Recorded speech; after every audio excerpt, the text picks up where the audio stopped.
سورہ یاسین، سورت نمبر 36۔ شروع کرتا ہوں اللہ تعالیٰ کے نام سے جو بڑا مہربان نہایت رحم والا ہے۔ یاسین، قسم ہے قرآن با حکمت کی کہ بے شک آپ پیغمبروں میں سے ہیں، سیدھے راستے پر ہیں۔ یہ قرآن اللہ زبردست مہربان کی طرف سے نازل کیا گیا ہے تاکہ آپ ایسے لوگوں کو ڈرائیں جن کے باپ دادے نہیں ڈرائے گئے تھے، سو اسی وجہ سے یہ غافل ہیں۔ ان میں سے اکثر لوگوں پر بات ثابت ہو چکی ہے، سو یہ لوگ ایمان نہ لائیں گے۔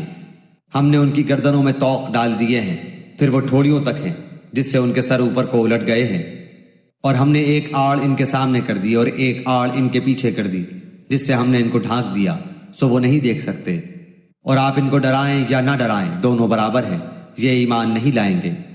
بس آپ تو صرف ایسے شخص کو ڈرا سکتے ہیں جو نصیحت پر چلے اور رحمان سے بے دیکھے ڈرے، سو آپ اس کو مغفرت اور باوقار اجر کی خوشخبریاں سنا دیجئے۔ بے شک ہم مردوں کو زندہ کریں گے، اور ہم لکھتے جاتے ہیں وہ اعمال بھی جن کو لوگ آگے بھیجتے ہیں، اور ان کے وہ اعمال بھی جن کو پیچھے چھوڑ جاتے ہیں، اور ہم نے ہر چیز کو ایک واضح کتاب میں ضبط کر رکھا ہے۔ اور آپ ان کے سامنے ایک مثال یعنی ایک بستی والوں کی مثال اس وقت کا بیان کیجئے جبکہ اس بستی میں کئی رسول آئے۔ جب ہم نے ان کے پاس 2 کو بھیجا، سو ان لوگوں نے اول دونوں کو جھٹلایا، پھر ہم نے تیسرے سے تائید کی، سو ان تینوں نے کہا کہ ہم تمہارے پاس بھیجے گئے ہیں۔ ان لوگوں نے کہا کہ تم تو ہماری طرح معمولی آدمی ہو اور رحمان نے کوئی چیز نازل نہیں کی، تم نرا جھوٹ بولتے ہو۔ ان رسولوں نے کہا ہمارا پروردگار جانتا ہے کہ بے شک ہم تمہارے پاس بھیجے گئے ہیں، اور ہمارے ذمے تو صرف واضح طور پر پہنچا دینا ہے۔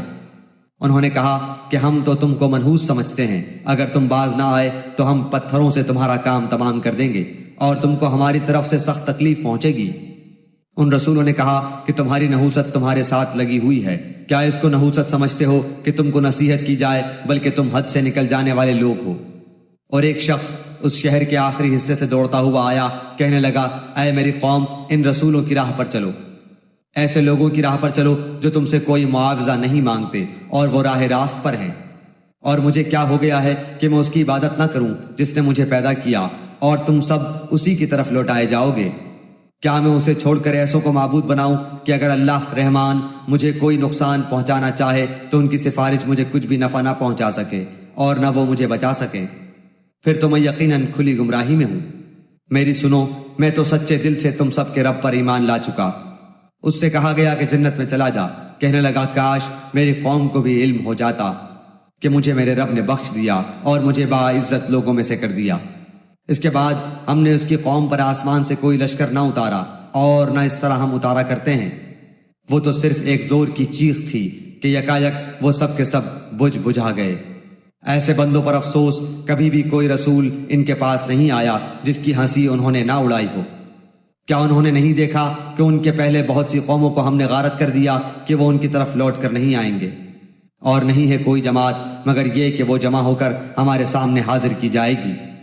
اور ان کے لیے ایک نشانی خشک زمین ہے جس کو ہم نے زندہ کر دیا اور اس سے غلہ نکالا جس میں سے وہ کھاتے ہیں، اور ہم نے اس میں کھجوروں کے اور انگور کے باغات پیدا کر دیے اور جن میں ہم نے چشمے بھی جاری کر دیے ہیں تاکہ لوگ اس کے پھل کھائیں، اور اس کو ان کے ہاتھوں نے نہیں بنایا، پھر کیوں شکر گزاری نہیں کرتے؟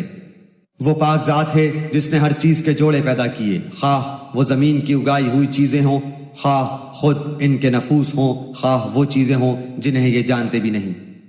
اور ان کے لیے ایک نشانی رات ہے جس سے ہم دن کو کھینچ دیتے ہیں تو وہ یکایک اندھیرے میں رہ جاتے ہیں، اور سورج کے لیے جو مقررہ راہ ہے وہ اسی پر چلتا رہتا ہے۔ یہ ہے مقرر کردہ غالب بعلم اللہ تعالیٰ کا۔ اور چاند کی ہم نے منزلیں مقرر کر رکھی ہیں یہاں تک کہ وہ لوٹ کر پرانی ٹہنی کی طرح ہو جاتا ہے۔ نہ آفتاب کی یہ مجال ہے کہ چاند کو پکڑے، اور نہ رات دن پر آگے بڑھ جانے والی ہے، اور سب کے سب آسمان میں تیرتے پھرتے ہیں۔ اور ان کے لیے ایک نشانی یہ بھی ہے کہ ہم نے ان کی نسل کو بھری ہوئی کشتی میں سوار کیا، اور ان کے لیے اس جیسی اور چیزیں پیدا کی جن پر یہ سوار ہوتے ہیں۔ اور اگر ہم چاہتے تو انہیں ڈبو دیتے، پھر نہ تو کوئی ان کا فریاد رس ہوتا نہ وہ بچائے جائیں، لیکن ہم اپنی طرف سے رحمت کرتے ہیں اور ایک مدت تک کے لیے انہیں فائدے دے رہے ہیں۔ اور ان سے جب کبھی کہا جاتا ہے کہ اگلے پچھلے گناہوں سے بچو تاکہ تم پر رحم کیا جائے، اور ان کے پاس تو ان کے رب کی نشانیوں میں سے کوئی نشانی ایسی نہیں آتی جس سے یہ بے رخی نہ برتتے ہوں۔ اور ان سے جب کہا جاتا ہے کہ اللہ تعالیٰ کے دیے ہوئے میں سے کچھ خرچ کرو تو یہ کفار ایمان والوں کو جواب دیتے ہیں کہ ہم انہیں کیوں کھلائیں جنہیں اگر اللہ تعالیٰ چاہتا تو خود کھلا پلا دیتا، تم تو ہو ہی کھلی گمراہی میں۔ وہ کہتے ہیں کہ یہ وعدہ کب ہوگا، سچے ہو تو بتلاؤ۔ انہیں صرف ایک سخت چیخ کا انتظار ہے جو انہیں آ پکڑے گی، اور باہم لڑائی جھگڑے میں ہی ہوں گے۔ اس وقت نہ تو یہ وصیت کر سکیں گے اور نہ اپنے اہل کی طرف لوٹ سکیں گے۔ تو سور کے پھونکے جاتے ہی سب کے سب اپنی قبروں سے اپنے پروردگار کی طرف تیز تیز چلنے لگیں گے، کہیں گے ہائے ہائے، ہمیں ہماری خوابگاہوں سے کس نے اٹھا دیا؟ یہی ہے جس کا وعدہ رحمان نے دیا تھا اور رسولوں نے سچ سچ کہہ دیا تھا۔ یہ نہیں ہے مگر ایک چیخ کہ یکایک سارے کے سارے ہمارے سامنے حاضر کر دیے جائیں گے۔ پس آج کسی شخص پر کچھ بھی ظلم نہ کیا جائے گا اور تمہیں نہیں بدلہ دیا جائے گا مگر صرف انہی کاموں کا جو تم کیا کرتے تھے۔ جنتی لوگ آج کے دن اپنے دلچسپ مشغلوں میں حشاش بشاش ہیں۔ وہ اور ان کی بیویاں سایوں میں مسحریوں پر تکیہ لگائے بیٹھے ہوں گے۔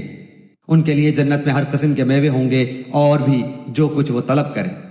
مہربان پروردگار کی طرف سے انہیں سلام کہا جائے گا۔ اے گناہگارو، آج تم الگ ہو جاؤ۔ اے اولاد آدم، کیا میں نے تم سے قول و قرار نہیں لیا تھا کہ تم شیطان کی عبادت نہ کرنا، وہ تو تمہارا کھلا دشمن ہے، اور میری ہی عبادت کرنا سیدھی راہ یہی ہے۔ شیطان نے تو تم میں سے بہت ساری مخلوق کو بہکا دیا، کیا تم عقل نہیں رکھتے؟ یہی وہ دوزخ ہے جس کا تمہیں وعدہ دیا جاتا تھا۔ اپنے کفر کا بدلہ پانے کے لیے آج اس میں داخل ہو جاؤ۔ ہم آج کے دن ان کے منہ پر مہر لگا دیں گے اور ان کے ہاتھ ہم سے باتیں کریں گے اور ان کے پاؤں گواہیاں دیں گے ان کاموں کی جو وہ کرتے تھے۔ اگر ہم چاہتے تو ان کی آنکھیں بے نور کر دیتے، پھر یہ رستے کی طرف دوڑتے پھرتے، لیکن انہیں کیسے دکھائی دیتا؟ اور اگر ہم چاہتے تو ان کی جگہ ہی پر ان کی صورتیں مسخ کر دیتے، پھر نہ وہ چل پھر سکتے اور نہ لوٹ سکتے۔ اور جسے ہم بوڑھا کرتے ہیں اسے پیدائشی حالت کی طرف پھر الٹ دیتے ہیں، کیا پھر بھی وہ نہیں سمجھتے؟ نہ تو ہم نے اس پیغمبر کو شعر سکھائے اور نہ یہ اس کے لائق ہے، وہ تو صرف نصیحت اور واضح قرآن ہے، تاکہ وہ ہر اس شخص کو آگاہ کر دے جو زندہ ہے اور کافروں پر حجت ثابت ہو جائے۔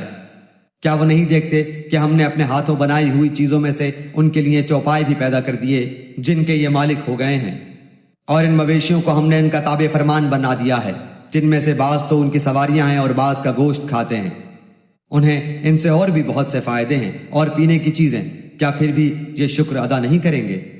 اور وہ اللہ کے سوا دوسروں کو معبود بناتے ہیں تاکہ وہ مدد کیے جائیں، حالانکہ ان میں ان کی مدد کی طاقت ہی نہیں، لیکن پھر بھی مشرکین ان کے لیے حاضر باش لشکری ہیں۔ پس آپ کو ان کی بات غمناک نہ کرے، ہم ان کی پوشیدہ اور اعلانیہ سب باتوں کو بخوبی جانتے ہیں۔ کیا انسان کو اتنا بھی معلوم نہیں کہ ہم نے اسے نطفے سے پیدا کیا ہے، پھر یکایک وہ سری جھگڑالو بن بیٹھا، اور اس نے ہمارے لیے مثال بیان کی اور اپنی اصل پیدائش کو بھول گیا، کہنے لگا ان گلی سڑی ہڈیوں کو کون زندہ کر سکتا ہے؟ آپ جواب دیجئے کہ انہیں وہ زندہ کرے گا جس نے انہیں اول مرتبہ پیدا کیا ہے، جو سب طرح کی پیدائش کا بخوبی جاننے والا ہے۔ وہی جس نے تمہارے لیے سبز درخت سے آگ پیدا کر دی جس سے تم یکایک آگ سلگاتے ہو، جس نے آسمانوں اور زمین کو پیدا کیا ہے، کیا وہ ان جیسوں کے پیدا کرنے پر قادر نہیں؟ بے شک قادر ہے، اور وہی تو پیدا کرنے والا دانا بینا ہے۔ وہ جب کبھی کسی چیز کا ارادہ کرتا ہے اسے اتنا فرما دینا کافی ہے کہ ہو جا، وہ اسی وقت ہو جاتی ہے۔ پس پاک ہے وہ اللہ جس کے ہاتھ میں ہر چیز کی بادشاہت ہے اور جس کی طرف تم سب لوٹائے جاؤ گے۔